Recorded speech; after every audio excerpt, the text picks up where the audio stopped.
율법주의라는 단어도요.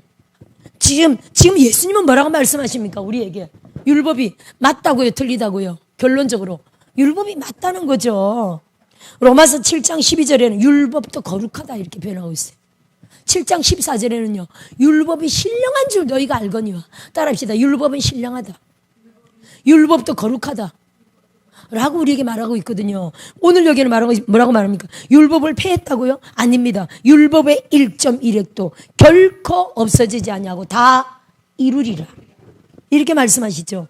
결국 우리 주님이 율법이 되셨어요. 사실은. 우리가 마태복음 12장에 보면 12장 8절에 그 인자가 안식일의 주인이다 이렇게 표현하세요. 사실 안식일에 대한 그 법과 규정이 굉장히 강해가지고 12장 8절 한번 볼까요? 어떤 내용인가? 조금만 펼치면 나오겠네요. 시장할 때 이삭을 먹었던 일이죠. 12장 1절 보니까 제자들이 시장하여 이삭을 잘라 먹으니 2절에 바리새인들이 제자들이 안식일에 하지 못할 일을 하나이다. 그랬더니 예수님이 결국에 하신 말씀이 다윗이 시장할 때 제사장 외에는 먹지 못하는 진설병을 먹지 아니했느냐. 구약에 딱 한번 진설병을 다윗과 그 함께한 소년들이 먹었던 기록들이 있죠. 5절에 이렇게 말합니다. 또 안식일에 제사장들이 성전 안에서 안식을 범하여도 죄가 없음을 너희가 율법에서 읽지 못하였느냐 이렇게 말하고 있네요. 이게 민수기 28장에 한번 볼까요? 민수기 28장에 민수기 28장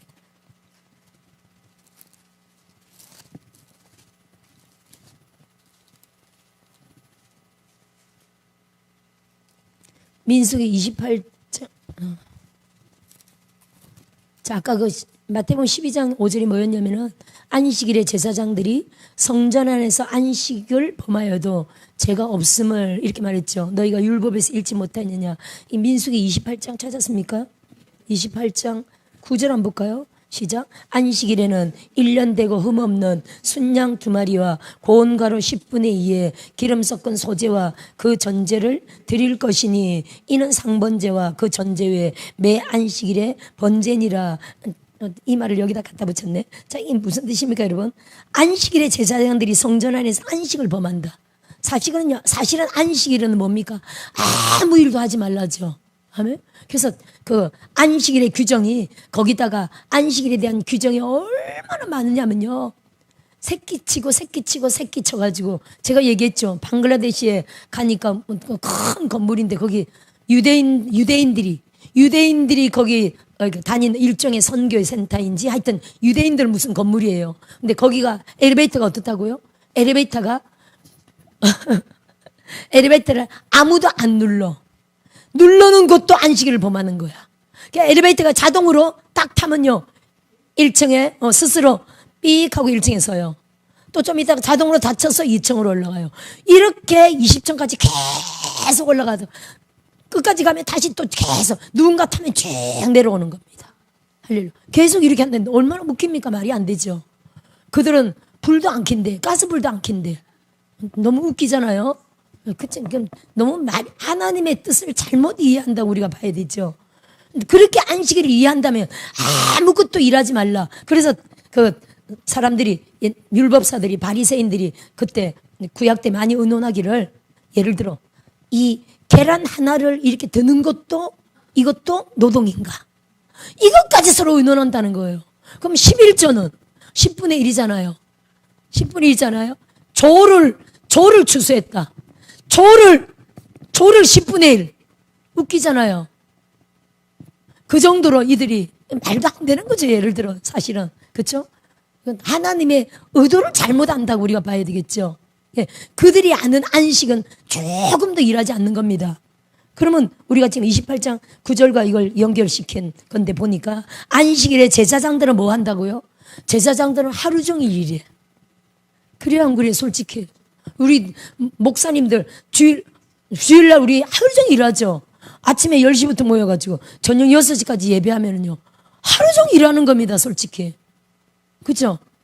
그러면 안식일 범하는 거네요. 지금 이 말을 하는 겁니다.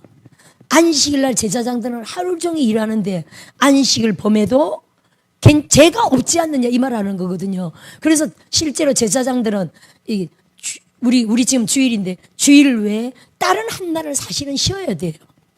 아멘. 월요일 날 쉬어야 됩니다. 우리도 앞으로 그런 제도를 마련하면 좋겠네. 쉬어야 돼요. 응? 아, 그래요?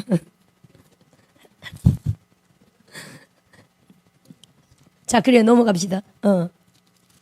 안식일의 주인이 12절. 그러면서 주님이 이렇게 말했죠. 6절 한번 보세요. 내가 너희에게 이르노니 성전보다 큰 이가 여기 있느니라. 나는 자비를 원하고 제사를 원하지 아니하노라 하신 뜻을 너희가 알았더라면 무지한 자를 정죄하지 아니하였으리라. 인자는 안식일의 주인이니라. 할렐루야. 안식일은 율법 중에 율법인데 주님이 안식일의 주인이래. 주님 자체가 율법이 되신 거예요, 사실은. 그래서 보세요. 십자가 사건 때 주님이 요한복음 19장 30절에 내가 다 이루었다 이렇게 말씀하시죠. 그게 헬라어로는요. 19장 30절에 테텔라스타이 이렇게 표현하거든요. 헬라어로 테텔라스타이 따라해 봅시다. 테텔라스타이. 이 정도는 외워두는 게 좋겠죠. 지금 헬라어 헤브리어 공부하려면 골치 아프겠지만 중요한 거를 제가 얘기할 때 그 정도는 외워두고 적어놨다가 여러분이 사용하시면 됩니다. 신약에는 거의 헬라어고 구약은 히브리어예요. 거의 헬라어 테텔라스타이.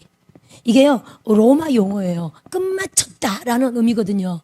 주님이 끝마쳤다. 이거는 속죄 인류 구원 사역, 속죄 사역. 주님이 명령하신 그 일을 내가 다 끝마쳤다. 이런 의미가 있습니다.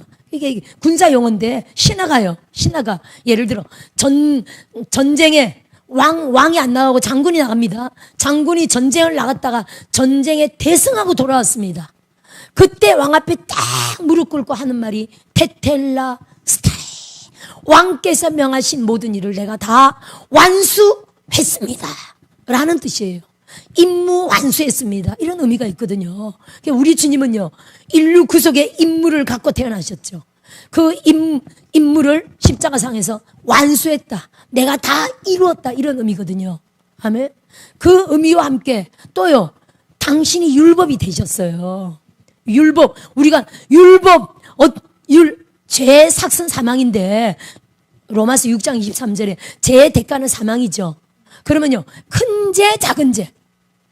똑같죠, 여러분. 우리가 잘 알지만, 작은 죄를 지어도 대가는 사망이에요. 아멘.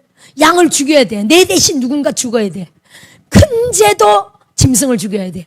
작은 죄도 짐승을 죽여야 돼요. 죄의 대가는 사망이에요. 율법으로 우리가 율법을 다 지켜서 구원받을 수 있다고요, 없다고요? 없습니다. 율법으로는 구원에 이룰 수가 없어요. 왜냐하면 율법을 다 지킬 수 있는 사람이 없거든요. 청년이 와가지고 내가 이 율법을 다 지켰나이다. 그랬더니 주님이 결국 하신 말씀은 네 가진 재산을 다 팔아 나를 따르라. 가난한 자들에 다 나눠주고 나를 따르라고 했죠. 율법을 다 지켜서 우리가 구원받는다? 없다는 거예요. 그래서 주님 말씀 뭡니까? 주님은 당신이 율법이 되셨어요. 내가 율법이 다 이루었어. 내가 다 이루었다. 이거는요, 임무 완성과 함께 율법이 되신, 율법의 마침이 되셨다. 따라해 봅시다. 예수님은 율법의 마침이 되셨다. 할렐루야. 율법을 주님이 다 이루셨다. 이렇게 이해하셔도 됩니다. 맞습니다. 할렐루야. 그렇거든요. 그래서 여러분, 우리가 지금 구약의 율법을 다 지켜야 된다. 이런 의미보다는 따라해 봅시다. 예수님이 율법이 되시고, 율법의 마침이 되시고, 율법을 다 이루셨기 때문에 예수님을 모시고 예수님을 믿는 우리가 말씀대로 살아간다면 율법을 다 이룬 거다. 무슨 말씀이 이해되시죠?